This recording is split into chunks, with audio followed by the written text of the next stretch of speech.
والسلام على عباده الذين اصطفى أما بعد فأعوذ بالله من الشيطان الرجيم بسم الله الرحمن الرحيم قال الله تبارك وتعالى في القرآن المجيد والفرقان الحميد إن مع العسر يسرا فإن مع العسر يسرا صدق الله العظيم. تمام حضرات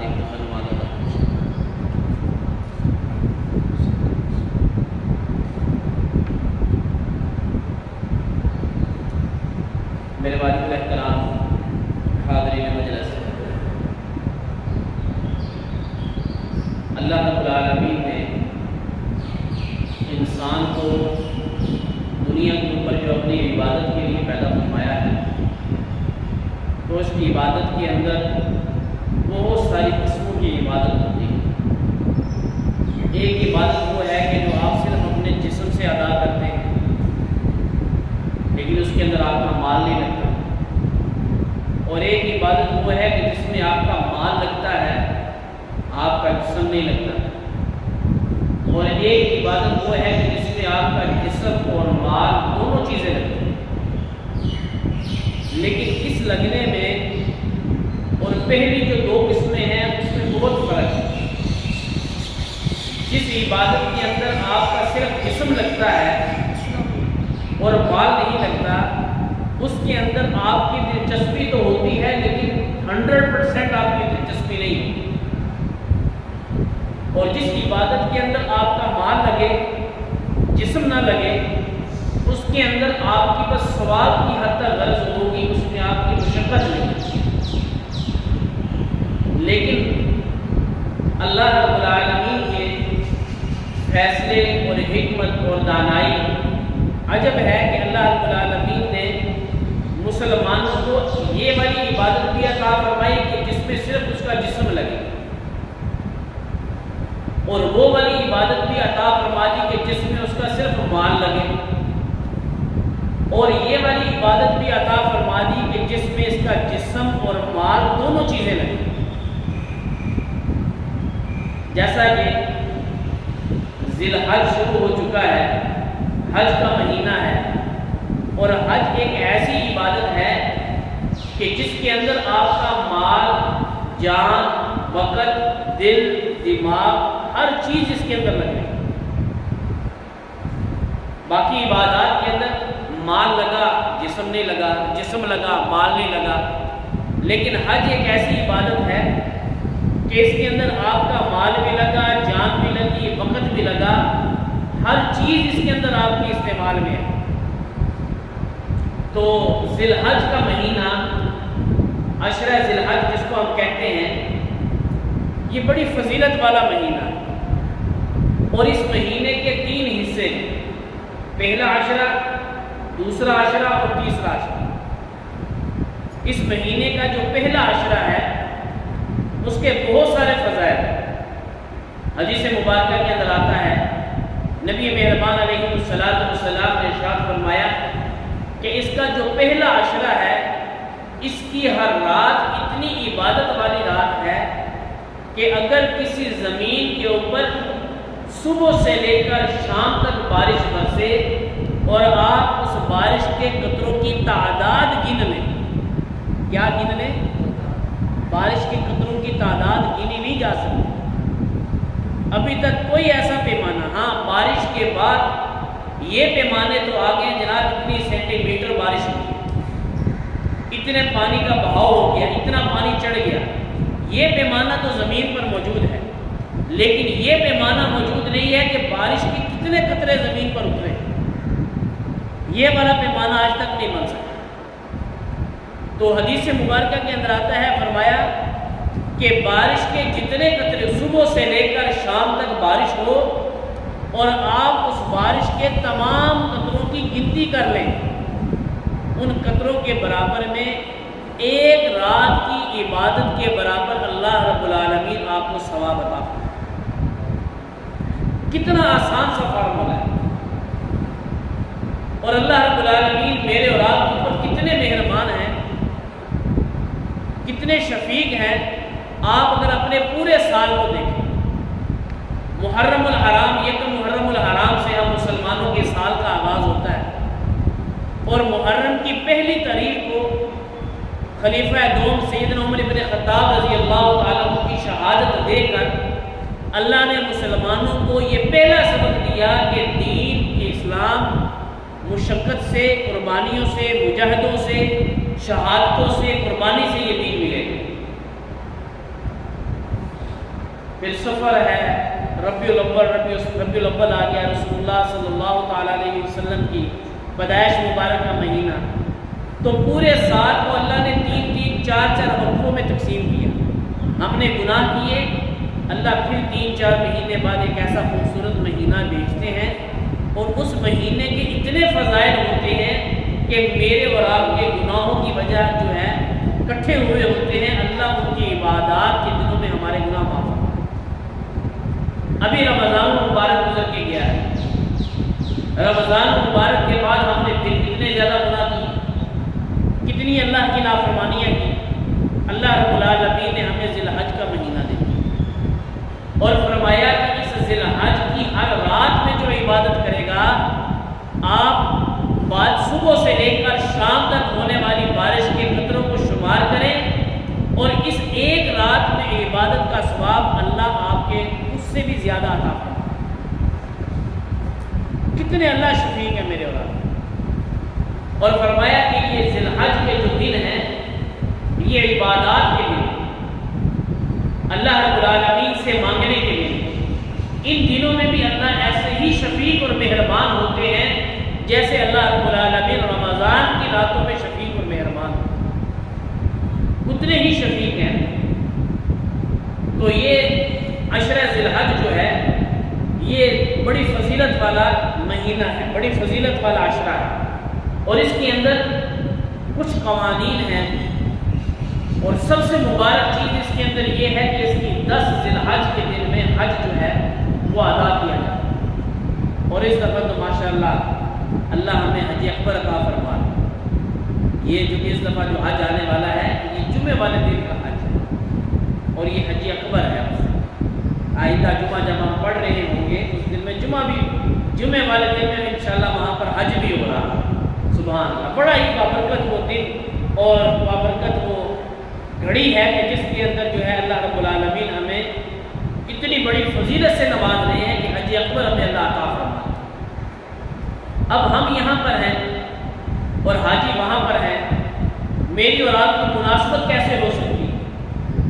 اسی لیے رسول اللہ صلی اللہ تعالیٰ علیہ وسلم نے فرمایا، بھلے آپ نے قربانی کرنی ہے یا نہیں کرنی، لیکن آپ اپنی حاجیوں کے ساتھ نسبت کرنے کے لیے یکم ذی الحج کو اس سے پہلے اپنے ناخن جو ہیں، زیر ناف کے بال جو ہیں، اپنی خط وغیرہ جو ہے اس کو کمپلیٹ کروا دیں۔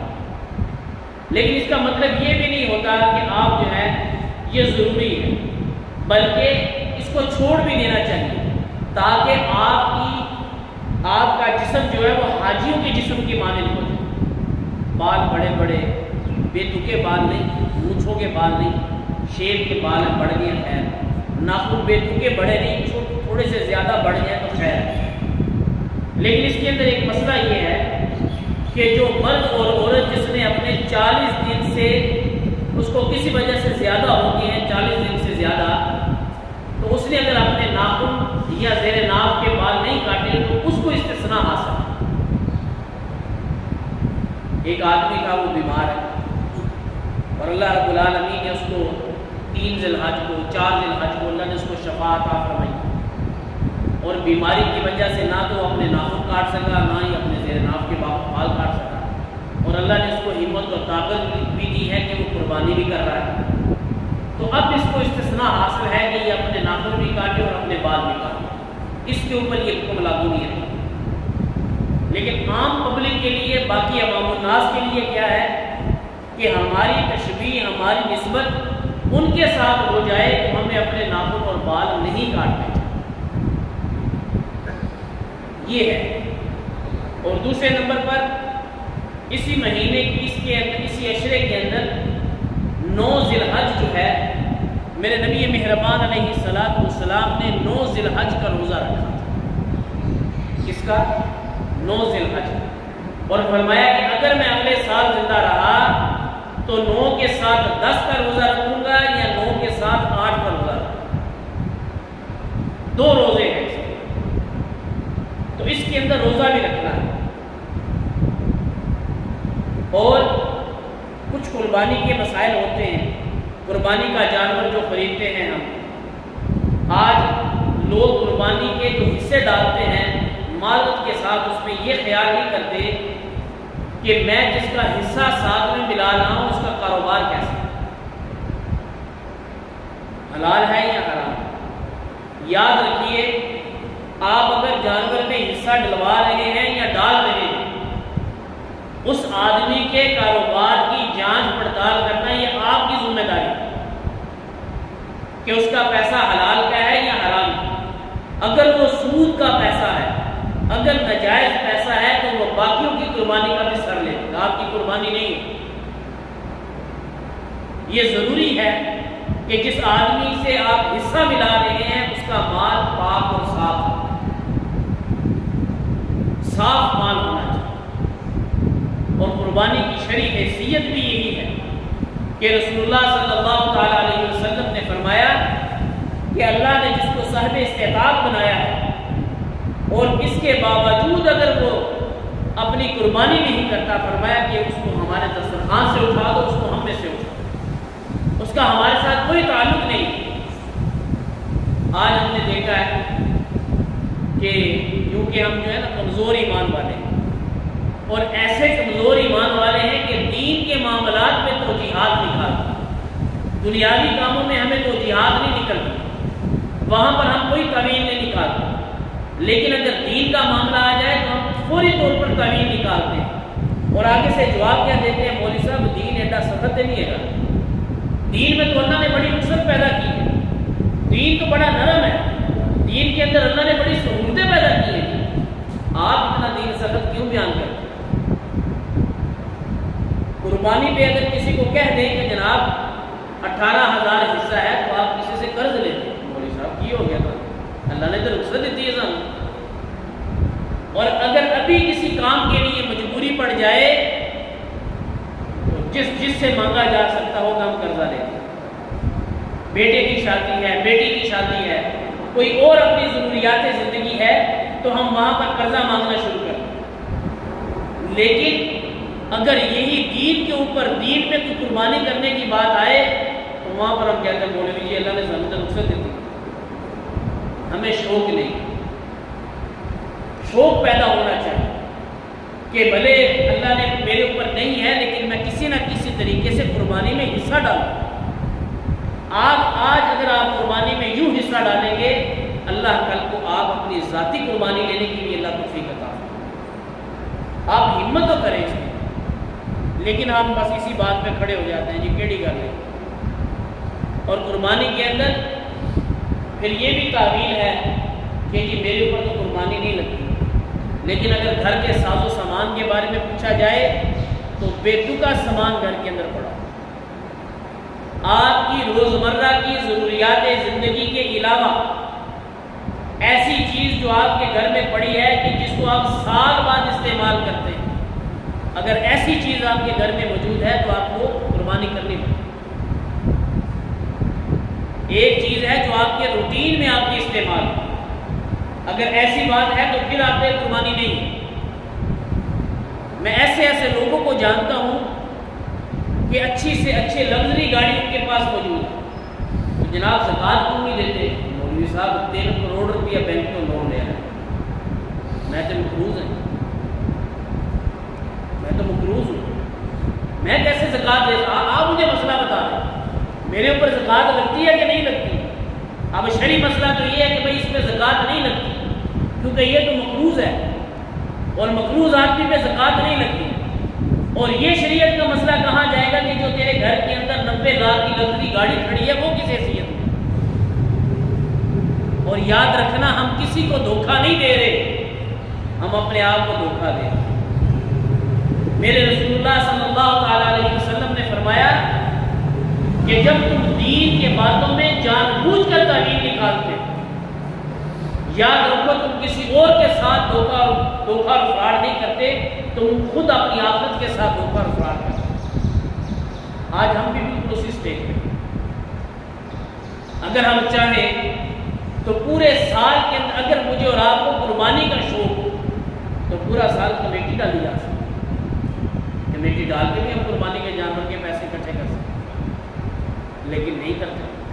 وہ جی خیر ہے، کیڑی گل، وہ کہے گا دیکھی جائے گی، میرے اوپر کون سا پورا سال پیسہ گزرا ہے، میں کون سا صاحب زکوٰۃ ہوں جو میں جی قربانی کرتا ہوں، یہ آگے سے ہم جواب دیں۔ تو بہرحال قربانی جس کے اوپر زکوٰۃ فرض ہے اس کے اوپر قربانی واجب، اس کے اوپر بھی وہی قربانی کرے، اور اس کے لیے 1 تولہ سونا آج کے دور کے اندر 52.5 تولہ چاندی اور 1 تولہ سونا جس کے پاس موجود ہے، کم از کم 1 لاکھ سے بھی زیادہ اس کی مالیت بنتی ہے، ریٹ اوپر نیچے ہوتا رہتا ہے۔ آج وہ صاحب نصاب ہے، اس کے اوپر زکوٰۃ فرض ہے، اس کے اوپر قربانی لازم ہے کہ وہ قربانی کرے، یا اس کے پاس کچھ چاندی ہے، کچھ سونا ہے، کچھ ایسی چیزیں ہیں گھر کے اندر۔ آج ہر ایک کے پاس 2 موبائل ہیں، 6 افراد ہیں تو گھر میں 12 موبائل ہیں، اور ان کے اوپر زکوٰۃ نہیں ہے۔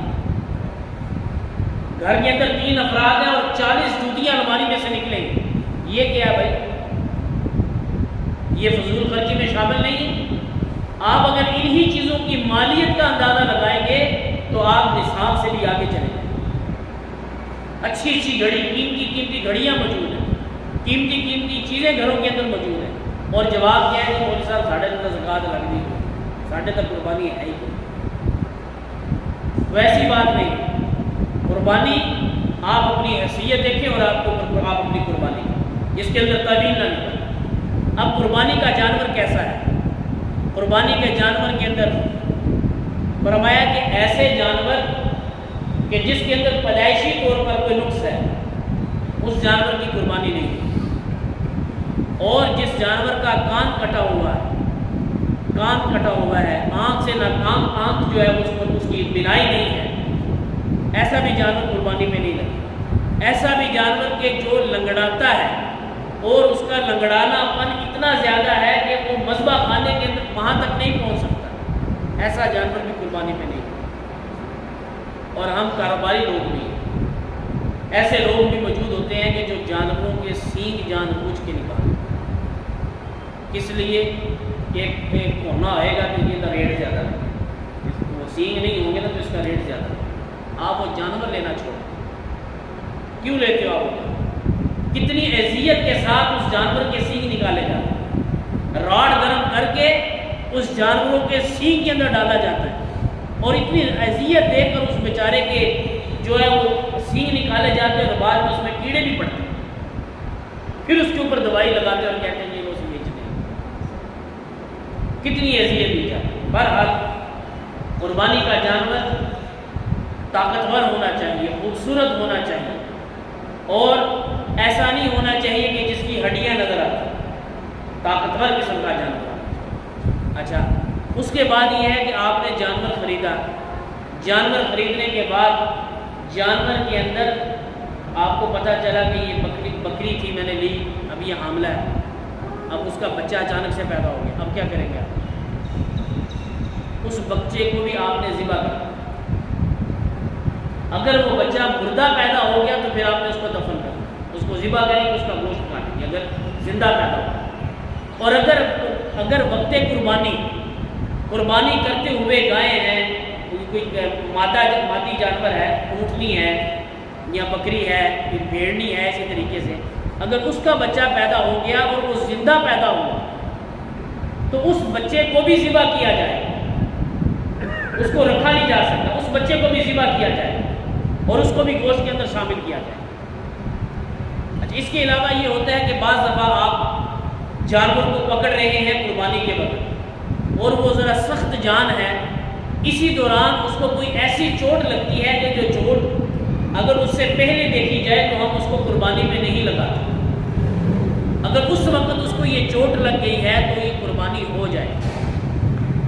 آپ پکڑ رہے تھے، آپ اس کو گرا رہے ہیں، گراتے ہوئے اس کی ٹانگ ٹوٹ گئی تو کچھ نہیں ہوتا۔ آپ اس کو پکڑ رہے تھے، اسی دوران چھری جو ہے اس کی آنکھ کے اندر لگ گئی، اس سے کچھ نہیں ہوتا، یہ عیب نہیں ہے۔ اب آپ اس کو قربانی کے لیے قابو کر رہے تھے، اس دوران اگر اس کو کوئی ایسی چوٹ لگ جاتی ہے، کوئی مسئلہ بن جاتا ہے، اب اس کے اندر یہ عیب نہیں ہے، آپ کی قربانی بالکل جائے۔ اب قربانی ہو گئی، اب ہمارے ماشاءاللہ کھاتے پیتے گرانے ذرا چامپا لینے نا چار کی ذرا سیڈ دے بعد جو کھانا ہے جی کوہان ہے بڑی مزیدار تھوڑا جا ان پاسے کا بالکل جائز نہیں، بالکل جائز نہیں۔ آپ اپنے پورے گوشت کو 3 حصوں میں تقسیم کریں۔ یہ شریعت کا حکم ہے کہ آپ اپنا جانور قربانی کا پورا اپنی فریضت کے اندر ماشاءاللہ سیل کر سکتے ہیں، لیکن یہ کس کے لیے حکم ہے؟ جو صاحب نصاب نہیں تھا، اللہ نے اس کو وقتی طور پر مال دیا، اس کے پاس آ گیا اور اس کو پتہ ہے، اس کے بعد پتہ نہیں میرے پاس آنے ہیں یا نہیں آنے، اس کو حکم ہے کہ یہ اپنا پورا فریض کرے۔ جس کے گھر کے اندر 365 دن گوشت پکتا ہے، اس کو یہ حکم کہاں سے ہے کہ یہ بھی اپنا آدھا بکرا اٹھائے اور اپنی فریض کر دے؟ یہ مسئلہ بڑی جلدی سمجھ میں آتا ہے۔ میں تو حیران ہوں، ویسے اتنی جلدی مسائل مولویوں کو سمجھ نہیں آتے جتنی جلدی مطلب کے مسائل لوگوں کو سمجھ آتے۔ یقین جانیے بعض دفعہ ایسی بات سامنے آتی ہے کہ کہتے ہیں اچھا یہ بھی مسئلہ ہے، ہم خود سوچ میں پڑ جاتے ہیں کہ سبحان اللہ پڑھے تو ہم مدرسے میں، لیکن مفتی صاحب تو یہ ہم سے پڑھے۔ اپنے مطلب کا مسئلہ ایسا بیان کریں گے، فٹ کر کے بیان کریں گے کہ مولوی کی قرآن سے ہے نہیں، یہ اللہ کے نبی کی حدیث سے موجود نہیں، مولوی اتنے کی کرے بیچارے، موجود تو ہے، مسئلہ تو یوں ہی ہے جیسے آپ کہہ رہے ہیں، لیکن خدا کا خوف کرو کہ آپ اس مسئلے کے مستحق بھی ہو کہ نہیں ہو، کیا یہ مسئلہ تمہارے اوپر فٹ بھی آ رہا ہے کہ نہیں آ رہا؟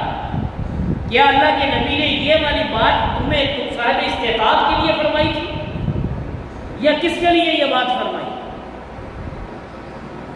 پورا بکرا جی 3 حصے چکا لیا، تم نے پورا سال کھایا نہیں گوشت، تمہارے لیے بالکل اجازت نہیں ہے کہ تم اپنے اس کو اپنے گھر کے اندر فریز کرو، یہ سب غربا کے اندر تقسیم کرو، اپنے عزیز و اقارب کے اندر تقسیم کرو۔ اچھا ایک اور جہالت والی بات ہم کرتے ہیں،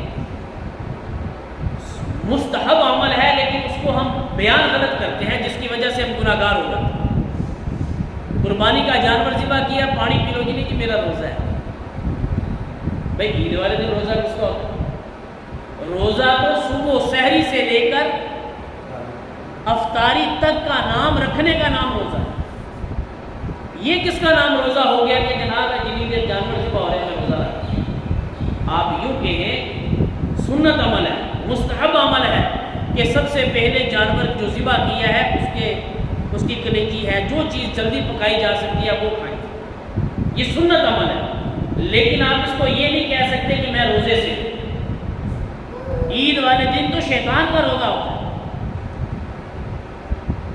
عید والے دن کس کا روزہ ہوتا ہے؟ تو آپ نعوذ باللہ میں معذرت کے ساتھ ہم اپنے آپ کو ان کے ساتھ تشبیہ دے رہے ہیں، یہ بات بالکل غلط ہے، اس کا کوئی اسلام سے تعلق نہیں، یہ پاکستانی روایت ہے، یہ ہندوستان کی کم از کم روایت ہے، قرآن اور حدیث میں اس کا کوئی تعلق نہیں۔ اس سے آگے چلیے، قربانی کا جانور ذبح ہو گیا، حصوں میں بھی تقسیم ہو گیا، سارا کچھ ہو گیا۔ اب جو ماشاءاللہ ہم کسائی لے کر آئے تھے، اچھا اس سے پہلے ایک اور بات، اے جی تسی چھری پھیر دو، کسائی کو کہتے ہیں تسی چھری پھیر دو، بھائی آپ کو کیا مسئلہ ہے؟ آپ کو بسم اللہ یا اللہ اکبر آپ کو پڑھنا نہیں آتا؟ آپ خود اپنے جانور کے اوپر چھری پھیریں تاکہ آپ اللہ کے نام پہ آپ نے نیت کرنی ہے، آپ اپنے جانور پر خود چھری پھیریں، اس کا سب سے زیادہ ثواب ہے۔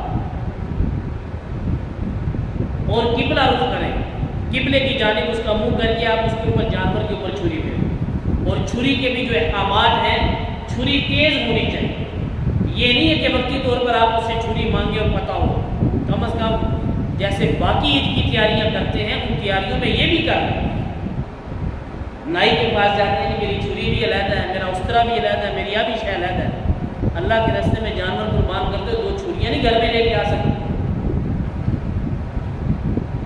وہ کسائی جس کے پاس چھری ہے پتہ نہیں اس کی چھری کی کنڈیشن کیا ہے, کہاں کہاں اس نے کیسے کیسے جانوروں پہ اس نے چھری پھیری ہے, اور وہ چھری آپ کے جانوروں پہ.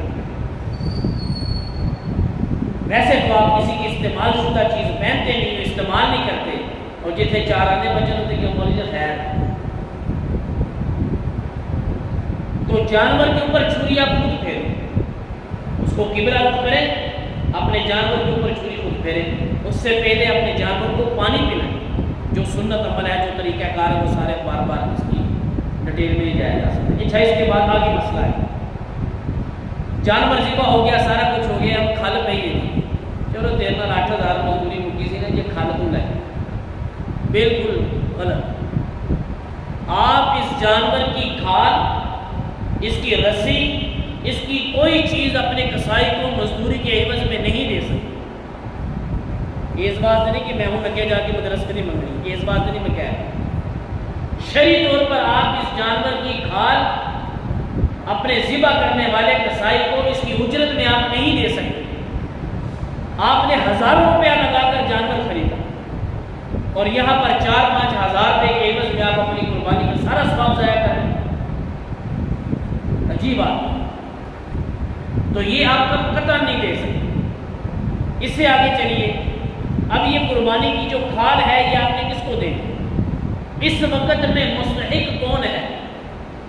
بہت ساری آپ کو ٹرسٹ والے ملیں گے, بالکل وہ مستحق ہیں, اس میں کوئی شک نہیں. بہت ساری آپ کو NGOs والے ملیں گے, مستحق ہے, اس میں کوئی شک نہیں. لیکن سب سے زیادہ اگر آپ اندازہ لگائیں تو ویلفیئر ٹرسٹ سب سے زیادہ دینی مدارس ہے. آپ کے گورنمنٹ کے اسکول اور کالج اور یونیورسٹی اور سرکاری ادارے میں ویلفیئر نہیں. صبح 8 بجے سرکاری عمارتوں میں لائٹ جلتی ہے اور 3-4 بجے بند ہو جاتی ہے.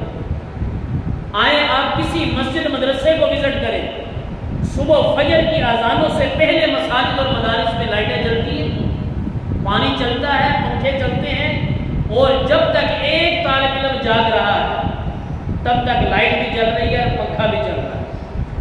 سب سے زیادہ ویلفیئر ادارہ مدارس ہے. امیر کا بچہ بھی مدرسے میں پڑھنے آتا ہے, چٹائی پہ بیٹھ کے پڑھتا ہے. غریب کا بچہ بھی مدرسے میں پڑھنے آتا ہے, چٹائی پہ بیٹھ کے پڑھتا ہے. امیر اور غریب کے بچے کو ایک ہی نصاب مدرسے میں پڑھایا جاتا ہے, اور یہ نصاب کوئی آج سے نہیں ہے.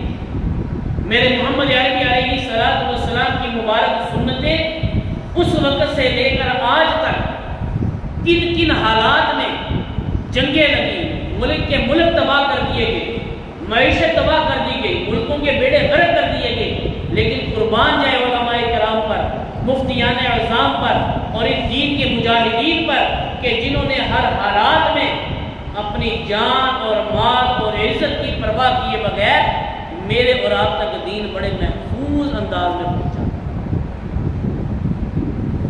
سب سے ویلفیئر ادارے یہ, اور کسی سے ہم کوئی پیسہ نہیں مانگتے. جو اپنی ثواب دید پہ دے کے جاتا ہے اس کو شکر ادا. آپ اپنے محلے کی, یہ ہماری درسگاہ ہے, یہاں ہماری حفظ کی کلاس لگتی ہے. میں کسی ایک مسجد کا ترجمان نہیں, کسی ایک مدرسے کے لیے نہیں کہتا, لیکن کم از کم آپ جس محلے کے نمازی ہیں, آپ جس مسجد کے نمازی ہیں, سب سے زیادہ اور پہلا حق آپ کا ہے. اب آپ کہیں گے کہ بعض مدارس کو NOC نہیں ملتا, ٹھیک ہے, میں نے جی کسی اور سے, مولوی صاحب تسی جمعے جو سانو کہہ رہے ہیں, میں نے تو جی کسی اور سے وعدہ کیا ہوا ہے, تو ٹھیک ہے, آپ نے جن سے وعدہ کیا ہوا تھا آپ ان کو کھال دے دیں. آپ مارکیٹ سے کھال کا ریٹ پوچھ لیں, 500 ہے, 600 ہے, 800 ہے, آپ چپ کر کے آگے قاری صاحب کو دیں گے, قاری صاحب کھال میری وہ لے گیا پر پیسے تجھے لگا, آپ دے سکتے ہیں. تو سب سے زیادہ مستحق جو ہے یہ مساجد, یہ مدارس ہے. آپ اپنے کھال, اپنی کھال نہیں, جانور دی کھال کو دیں, یہ کھال آپ مدارس میں دیں, ٹھیک, اور اس کے عوض میں کبھی بھی آپ کسائی کو یہ نہیں دیں, یہ آپ اپنی ساری قربانی کا ثواب ضائع کریں. تو یہ چند باتیں تھیں جن باتوں کا ملحوظ خاطر رکھیں. یہ قربانی کے مسائل میں سب سے اہمیت والی چیزیں ہیں. اور جو لوگ قربانی میں 7 حصے شامل کرتے ہیں، ہاں یہ آخری مسئلہ رہ گیا بات۔ اس کے اندر آپ دیکھیں کیا وہ کہیں ختم ان میں 7 میں سے جی میرا کس کے ساتھ حصہ ڈالا جا رہا ہے، 1 2 3 4 5 6، آپ ان کا پتہ کریں۔ کوئی ختم نبوت کا منکر تو نہیں ہے، کوئی قرآن پاک کا منکر تو نہیں ہے، کوئی حدیث پاک کا منکر تو نہیں ہے بیچ میں، کوئی امہات المؤمنین کا منکر تو نہیں ہے، کوئی صحابہ کرام رضوان اللہ تعالیٰ علیہ مجمعین کا منکر تو نہیں ہے۔ اگر ان منکرین میں سے کوئی شامل ہے، اس کی قربانی تو جو بیڑا غرق ہونی تھی آپ کی بھی قربانی ضائع۔ 10 50 100 300 500 کی چیز بازار میں لینے جاتے ہو، ریٹ اور بھاؤ پتہ کرتے ہو کہ نہیں پتہ کرتے، کوالٹی کا پتہ کرتے ہو کہ نہیں پتہ کرتے؟ تو اس کے اندر بھی آپ کے لیے یہی حکم ہے کہ جب آپ کے 7 حصے شامل کیے جا رہے ہیں، آپ اس کا پتہ کریں۔ یہ رسول اللہ کی ختم نبوت کا منکر تو نہیں ہے ان میں سے، کوئی قرآن پاک کا منکر تو بیچ میں نہیں ہے، ایسا کوئی ازواج مطہرات کا منکر تو نہیں ہے، کوئی خلفائے راشدین کا منکر تو نہیں ہے بیچ میں۔ اور یہ بھی پتہ کریں کہ ان میں کوئی سودی کاروبار کرنے والا تو نہیں ہے۔ اگر کوئی ایک بھی سودی کاروبار کرنے والے کا حصہ آپ کے جانور میں آ گیا، آپ کی بھی قربانی ضائع ہو۔ کو مولوی صاحب پورا ہفتہ کام کریے یا نہ روڑے چپائیے جڑی دوں گلا کا، یہ تو بڑا لمبا جمع کھاتا ہے۔ اسی لیے کہتے ہیں کہ پورا سال اپنے علماء کے قریب رہا، ہر چھوٹے بڑے مسئلے میں علماء سے رہنمائی حاصل کیا، تاکہ آپ کو ہنگامی طور پہ پریشانی نہ ہو، مستقل مزاجی کے ساتھ چلو، تاکہ پوری زندگی آپ کو دین آسان سے سمجھ میں آئے۔